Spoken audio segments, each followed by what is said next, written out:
तो हम लोग कल गैसेस स्टेट में कहाँ तक हुआ था। ये सारे गैस लॉस हम लोग देख चुके थे।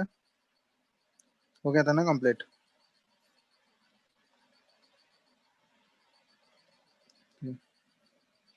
तो इसमें आज हम लोग को देखना है, यही टॉपिक एक बचा हुआ है, डाल्टन्स लॉ पार्शियल प्रेशर। उसके बाद नेक्स्ट, उसके बाद ग्राहम्स लॉ है, ये सारा चीज करेंगे। तो आज हम लोग डाल्टन्स लॉ पार्शियल प्रेशर देख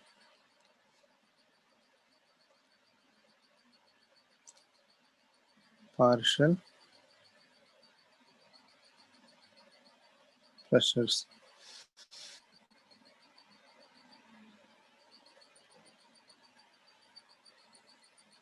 ठीक है। तो इसमें देखो, इसमें एक्चुअली होता क्या है कि डाल्टन्स लॉ पार्शियल प्रेशर उन मिक्सचर ऑफ गैसेस के लिए अप्लाई किया जाता है। ऐसे मिक्सचर ऑफ गैसेस जो कि आपस में नॉन रिएक्टिंग है, ठीक है, आपस में रिएक्ट नहीं करते हैं, तो उन सभी गैसेस का मिक्सचर अगर होगा किसी कंटेनर में, तो उसके लिए डाल्टन्स लॉ यूज किया जाता है। तो हम लोग ऐसे लिखते हैं कि टोटल प्रेशर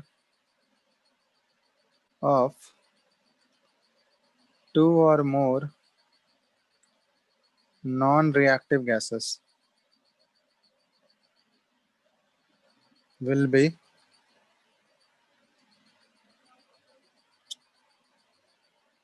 summation of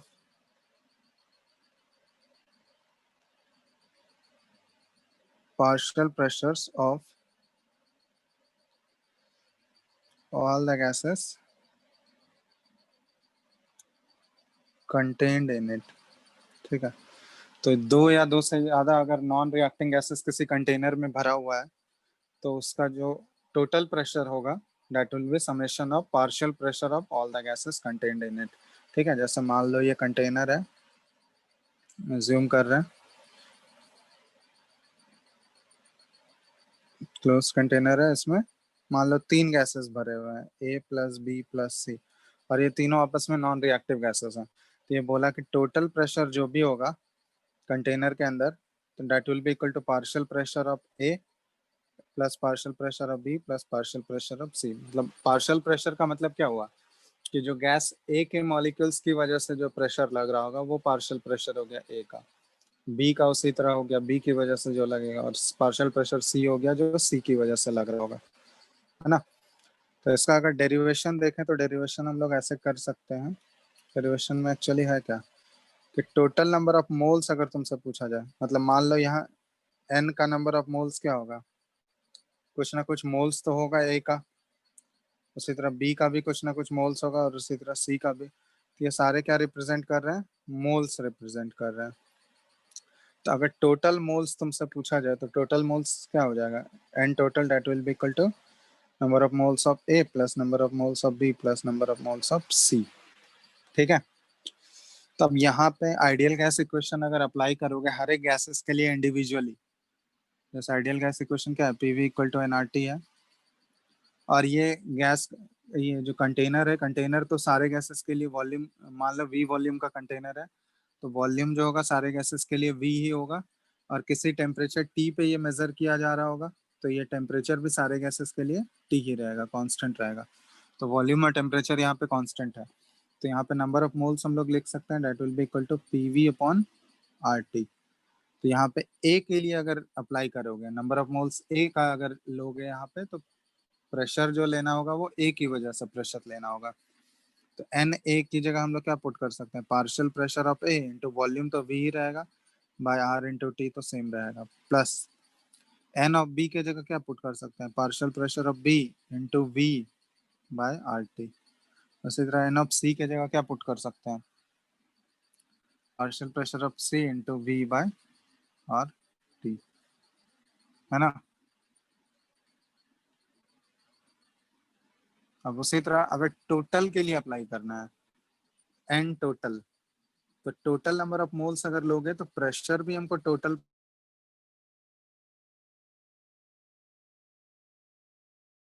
लिए, और by R into T, temperature भी वही सेम रहेगा। तो यहाँ हम लोग P T is equal to by R T. ठीक है। तब यहाँ से हम लोग क्या करेंगे,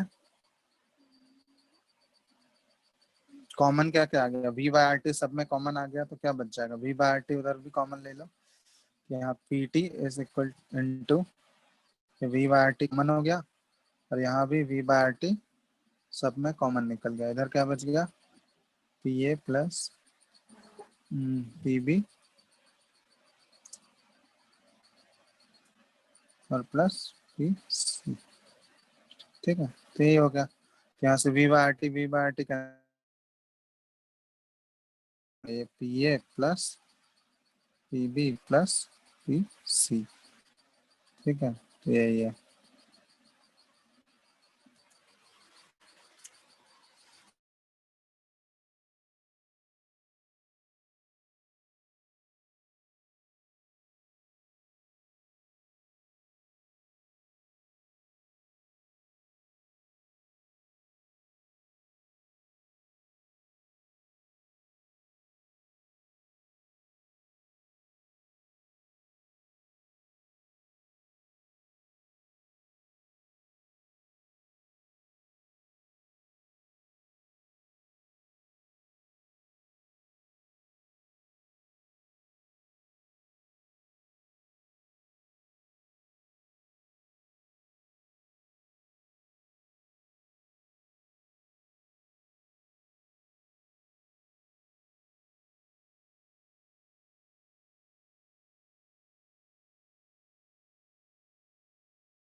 अभी दिख रहा है ना screen? No sir.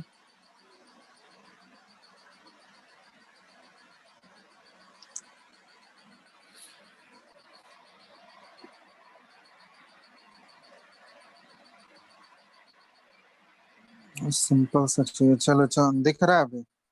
Yes sir. Screen दिख रहा है? Yes sir. हाँ, तो यहाँ पे बता रहे थे N A by N T को number of moles of A by number of moles of T, इसको हम लोग मोल फ्रैक्शन ऑफ ए लिख सकते हैं या नहीं? मोल फ्रैक्शन क्या होता है, जिस सब्सटेंस का मोल फ्रैक्शन लिख रहे हो उसका मोल्स ऊपर लिखना है divided by total number of moles, तो इसको मोल फ्रैक्शन ऑफ ए लिख सकते हैं या नहीं लिख सकते हैं, बताओ। लिख सकते हैं। ठीक है, तो यहाँ पे इसको हम लोग इस फॉर्म में रिप्रेजेंट कर सकते हैं, देख लो क्या हो गया, इसको मोल फ्रैक्शन को एक्स का ही ये होता है एक्चुअली, तो एक्स से रिप्रेजेंट कर रहे हैं, और ये क्या हो गया, is equal to P A by P T, ये हो गया। तो यहाँ से पार्शियल प्रेशर ऑफ ए क्या आ गया, that is equal to mole fraction of A into total pressure. ठीक है, ये ध्यान रखना। तो किसी भी गैस का पार्शियल प्रेशर निकालना है तो उस गैस का उसमें मोल फ्रैक्शन कितना है और उसको मल्टीप्लाई किससे कर दोगे, टोटल प्रेशर से, तो उसका पार्शियल प्रेशर। इसी तरह पार्शियल प्रेशर बी का अगर पूछा जाए तो क्या हो जाएगा, mole fraction of B into total pressure. Partial pressure C का अगर पूछा जाए तो mole fraction of C into total pressure. ठीक है यस सर। क्या, तो ये दूसरा फॉर्म है इसका पार्शियल प्रेशर का। ये तो यहाँ पे इसको ऐसे भी लिख सकते हैं हम लोग कि partial pressure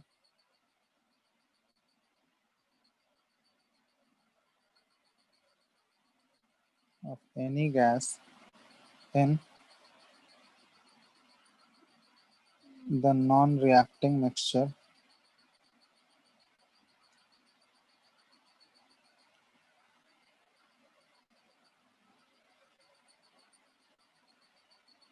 will be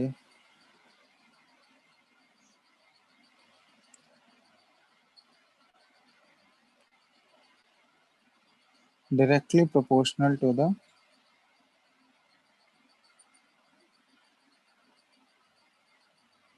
mole fraction of the gas। समझ में आया? तो यहाँ पे किसी भी गैस का नॉन रिएक्टिंग मिक्सचर में गैसेस का किसी भी गैस का अगर पार्शियल प्रेशर निकालना है तो that will be directly proportional to mole fraction, उसके मोल फ्रैक्शन के, मतलब पार्शियल प्रेशर ए निकालना है तो that will be directly proportional to mole fraction, क्योंकि मोल फ्रैक्शन ए का जितना ज्यादा होगा उसका पार्शियल प्रेशर भी उतना ज्यादा होगा। और वैल्यूज अगर कैलकुलेट करना है तो partial pressure of A will be equal to mole fraction of A into total pressure.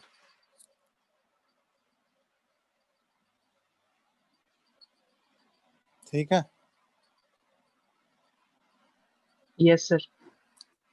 कोई डाउट किसी को इसमें?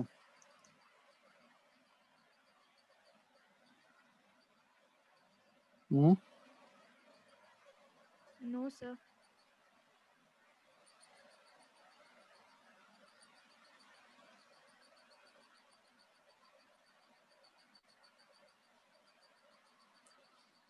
बोलो डाउट है तो।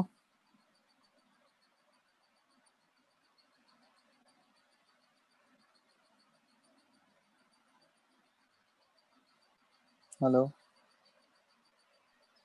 यस सर, डाउट नहीं। तो ये है पार्शियल प्रेशर, ठीक है। इसमें देखते हैं इसके क्वेश्चंस अगर मिले। समझ में आ गया ना ये पूरा चीज?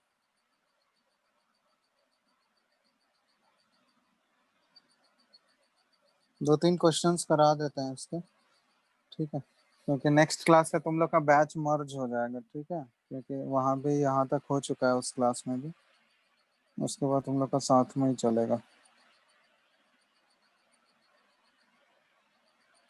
तो एक दो क्वेश्चंस करा देते हैं पार्शियल प्रेशर को, फिर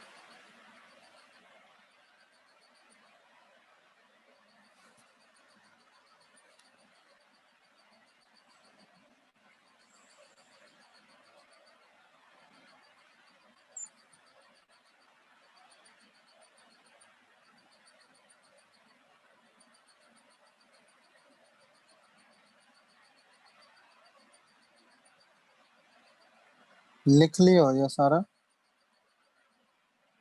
Yes, sir.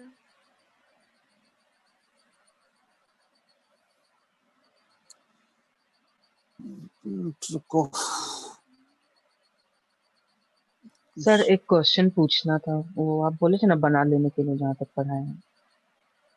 हाँ बताओ।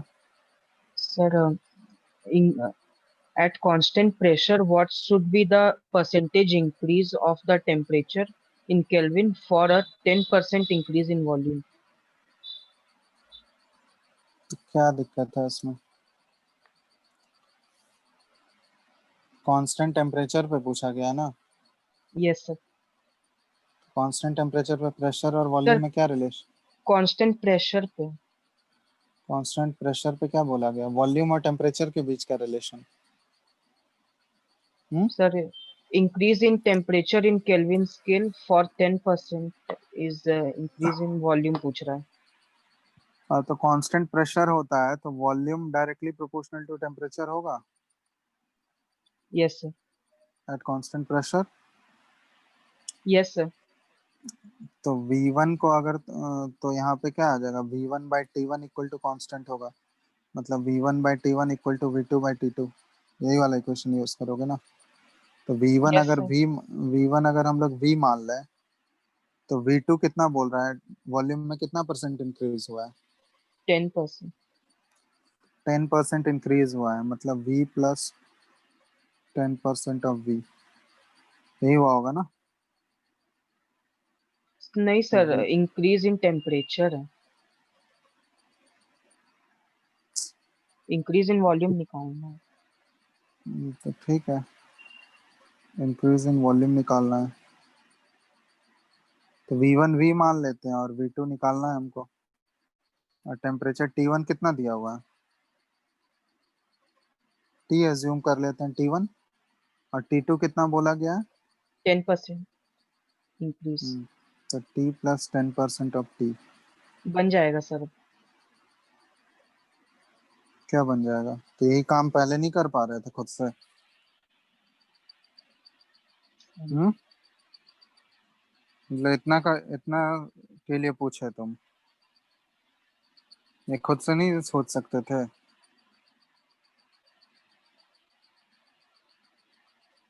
हम्म, नहीं सर, वो परसेंटेज दे दिया था तो हम कंफ्यूज हो गए। बस इसी में कंफ्यूज हो गए, परसेंटेज में ही। कैसे करोगे क्वेश्चन सब तब फिर? इतना छोटा छोटा चीज में कंफ्यूज हो जा रहे हो।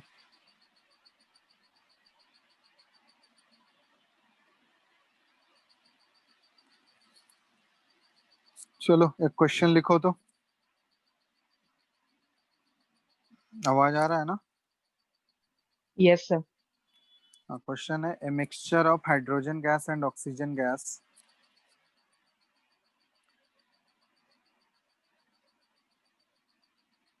a mixture of hydrogen gas and oxygen gas exerts a total pressure of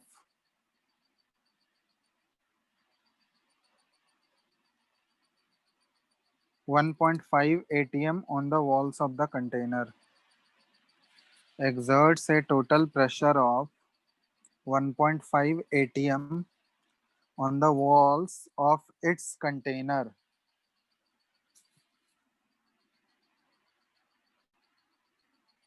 लिख लिए यहाँ तक? Yes, sir. सर रिपीट हाँ, कीजिए ना. a mixture of hydrogen gas and oxygen gas exerts a total pressure of 1.5 atm on the walls of its container. Full stop. If the partial pressure of hydrogen is 1 atm, if the partial pressure of hydrogen is 1 atm, find the mole fraction of oxygen in the mixture. If the partial pressure of hydrogen is 1 atm, find the mole fraction of oxygen in the mixture. Find the mole fraction of oxygen in the mixture. करो.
नहीं हुआ.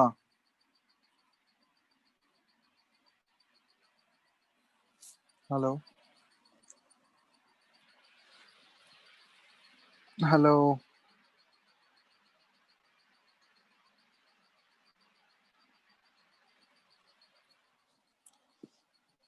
अरे respond करो यार. Sir हुआ बना या रहे नहीं? हैं. कितना टाइम लगाते हो? इतना आसान क्वेश्चन है.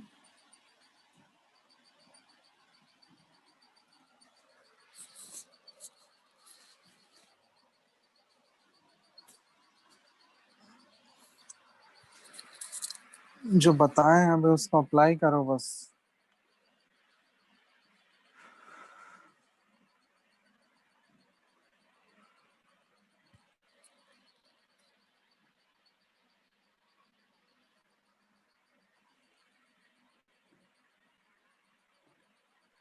सर हम्म 0.33. 0.33. और आया किसी का?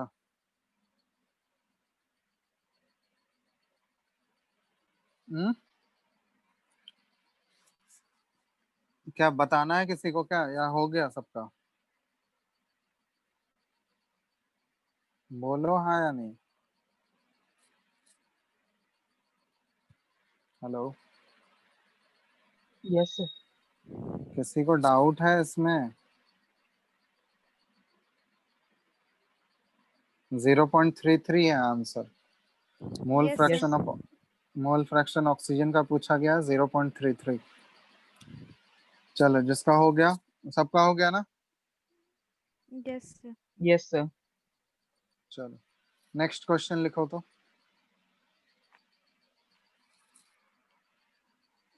आ रहा है आवाज? Yes, sir. क्वेश्चन है, लिखो। At a temperature of 300 kelvin, at a temperature of 300 Kelvin, comma, 30 liters of gas A, 30 liters of gas A kept under a pressure of 1 atm, kept under a pressure of 1 atm, and 15 liters of gas B, 15, 1 5, 1 5, 15 liters of gas B kept under pressure of 2 atm, kept under pressure of 2 atm, is transferred is transferred is transferred into an empty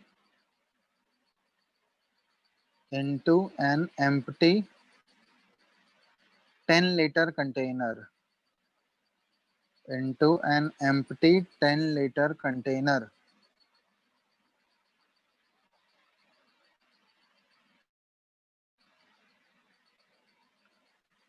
full stop. यहाँ तक लिख लिए? Yes, sir. हाँ। Calculate the total pressure inside the container, calculate the total pressure inside the container,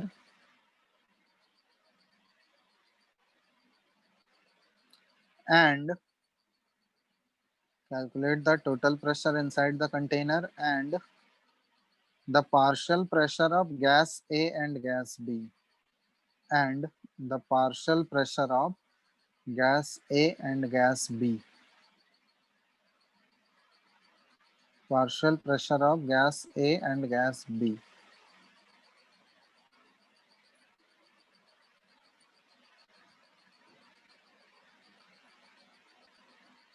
Partial pressure of gas A and gas B. ठीक है, करो इसको, जल्दी करो फटाफट। आसान क्वेश्चन है बहुत, थोड़ा सा दिमाग लगाना।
हुआ क्या?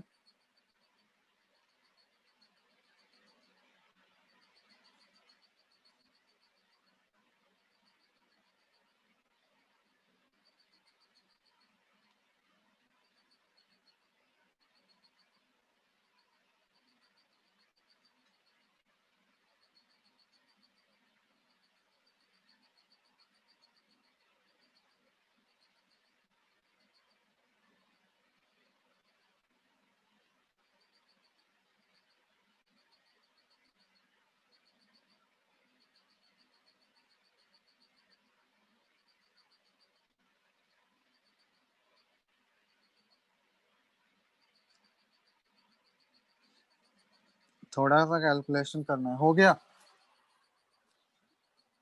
कहाँ तक किए तुम लोग, बताओ। हेलो, कहाँ तक किए हो? बन रहा है या नहीं बन रहा है?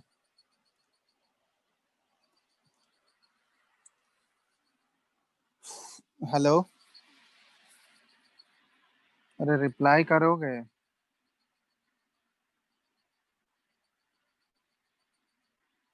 Krishna, yes sir.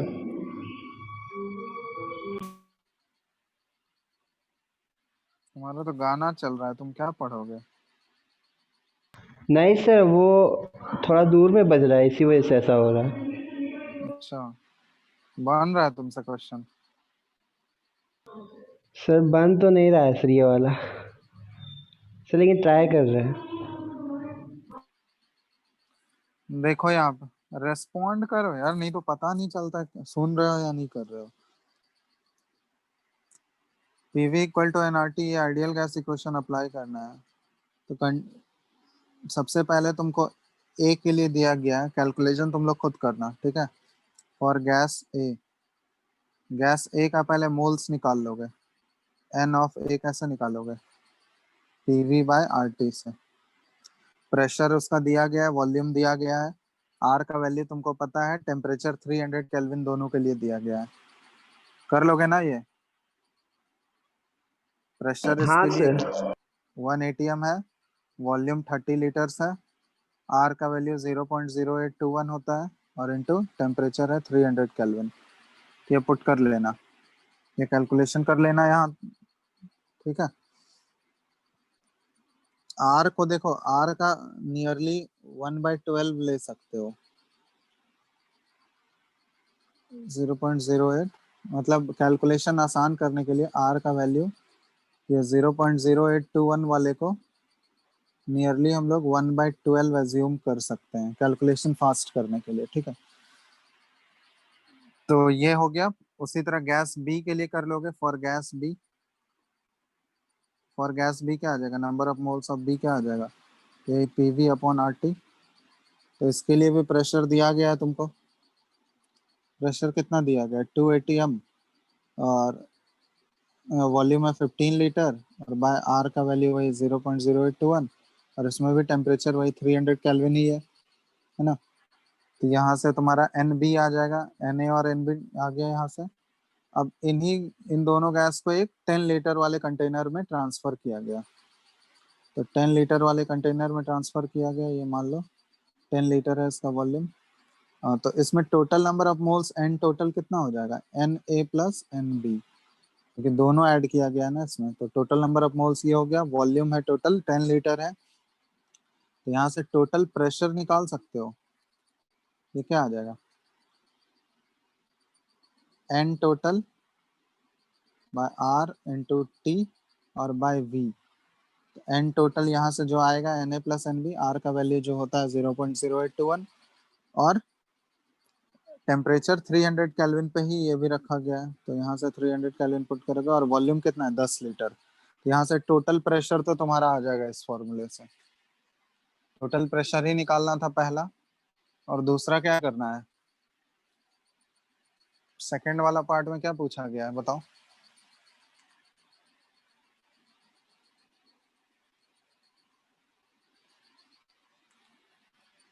बाकी पार्ट्स में क्या पूछा गया है टोटल प्रेशर partial के अलावा? pressure partial pressure of gas A and B.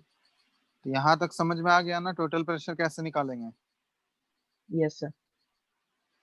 चलो, ये अगर आ गया तो पार्शियल प्रेशर निकालना है उसके बाद। पार्शियल प्रेशर ऑफ ए क्या है? मोल fraction of A into total pressure.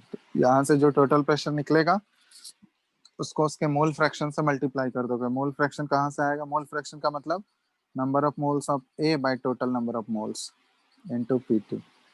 नहीं हो जाएगा? Yes, sir. N number of moles of A तो निकला हुआ ही है, उसी को डिवाइड कर दोगे टोटल नंबर ऑफ मोल्स। ये जो एन टोटल निकालोगे ना, तो N of A divided by N total हो जाएगा। उसी तरह पी ऑफ बी निकालना है अगर तुमको, तो N B by total number of moles into पी2। आ रहा है बात समझ में? Yes, sir. तो यही करना था उसमें। कैलकुलेशन है थोड़ा सा।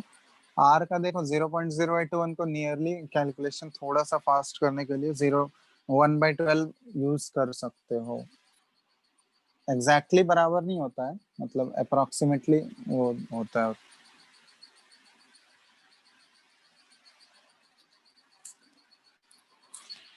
ठीक है, कैलकुलेशन कर लेना तुम लोग। हो जाएगा ना अब, या अब भी डाउट है? हम्म हो जाएगा सर। चलो, तो यहाँ डाल्टन्स लॉ भी हो गया कंप्लीट। ठीक है, डाल्टन्स लॉ के क्वेश्चंस भी अब कर सकते हो आराम से। नेक्स्ट क्लास में हम लोग ग्राहम्स लॉ स्टार्ट करेंगे, जो तुम लोग का बैच मर्ज होगा, दोनों सारे बैचेस को एक साथ ही स्टार्ट होगा। ठीक है, जब भी नेक्स्ट क्लास होगा तो तुम लोग का अब साथ में चलेगा। बाकी केमिकल बॉन्डिंग वो सब तो साथ में ही चल रहा है ना तुम लोगों का? Yes, sir. हाँ तो ये सर। हाँ, तो ये चैप्टर भी तुम लोग का मर्ज ही हो जाएगा। ठीक है, तो यहाँ तक करो तुम लोग। डाल्टन लॉ तक क्वेश्चंस बना लो आराम से। इसके बाद आगे नेक्स्ट क्लास में करते हैं ग्राहम्स लॉ से। ठीक है, Yes, sir. यहाँ तक कंप्लीट कर ही लो। डाल्टन लॉ तक क्वेश्चंस कंप्लीट कर लो आराम से। कहीं कोई दिक्कत होगा पहले बना लो क्वेश्चंस, उसके बाद पूछ लेना। ठीक है, और जो क्वेश्चंस आज बताया उसमें कोई डाउट है क्या किसी को? हम्म इनमें कोई डाउट है तो बताओ। है? नहीं, sir. चलो फिर तो आगे नेक्स्ट क्लास में तुम लोग का साथ में ग्राहम्स लॉ स्टार्ट करेंगे, ग्राहम्स लॉ ऑफ डिफ्यूजन। ठीक है, Yes, Graham's sir. Law of diffusion and Graham's law of effusion, दो अलग अलग चीज है, दोनों चीज देखेंगे हम लोग। और कुछ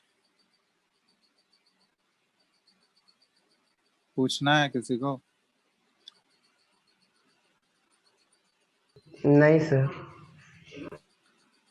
चलो फिर एंड कर रहे हैं, बाकी आगे Sir, नेक्स्ट क्लास। हाँ बोलो। sir, STP, NTP और SATP में क्या डिफरेंस है? एसटीपी और एनटीपी में डिफरेंस क्या है? एसटीपी होता है स्टैंडर्ड टेम्परेचर, 0 डिग्री सेल्सियस लेते हैं। एनटीपी में प्रेशर रूम टेम्परेचर वाला लेते हैं, 25 डिग्री सेल्सियस। है ना? टेम्परेचर में ही बस डिफरेंस है दोनों में, बाकी प्रेशर तो 1 atm ही रहेगा दोनों केसेस में। नॉर्मल में हम लोग रूम टेम्परेचर ले लेते हैं 25 डिग्री सेल्सियस, और एसटीपी स्टैंडर्ड वाले में 0 डिग्री लेते हैं। ठीक है, Yes, sir.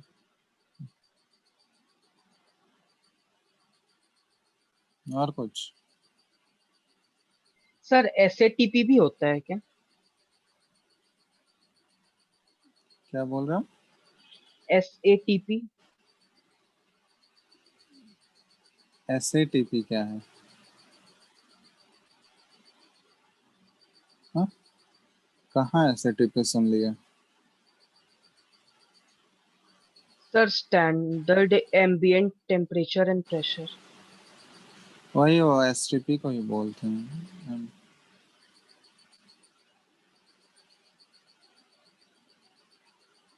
स्टैंडर्ड एम्बिएंट, उसमें क्या कोई अलग दिया हुआ है क्या कुछ?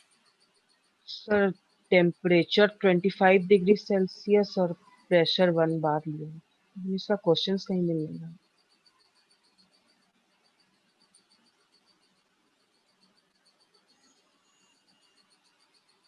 प्रेशर 1 बार लिया गया है, यस सर। और ठीक है, टेम्परेचर। तो 1 बार नियरली इक्वल टू 1 एटीएम ही होता है, ठीक है, तो यस एग्जैक्टली वो सब।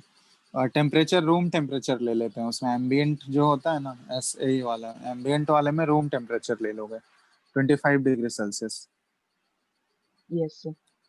ठीक है, वही डिफरेंस है।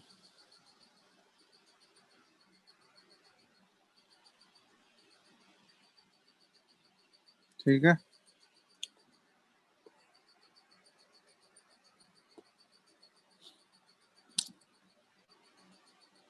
प्रेशर दोनों में सेम ही रहेगा, बस टेम्परेचर का ही डिफरेंस है।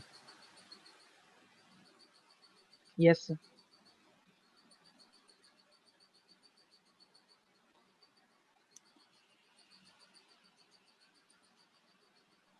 Sir isotherm.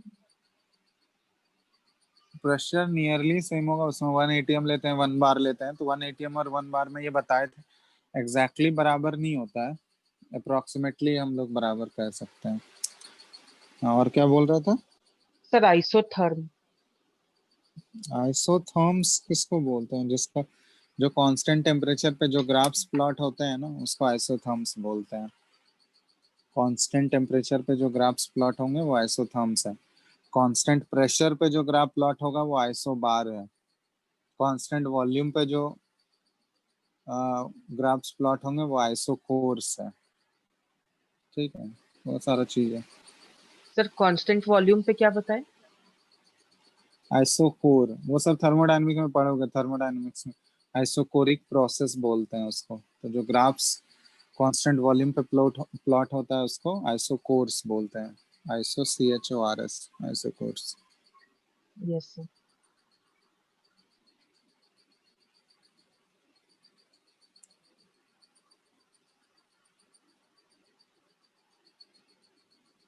चलो यहाँ तक करो, ठीक है, क्वेश्चंस बनाओ आराम से, बाकी आगे नेक्स्ट क्लास में करते हैं, ठीक है। Yes sir. Thank you sir. चलो, thank you sir. Thank you.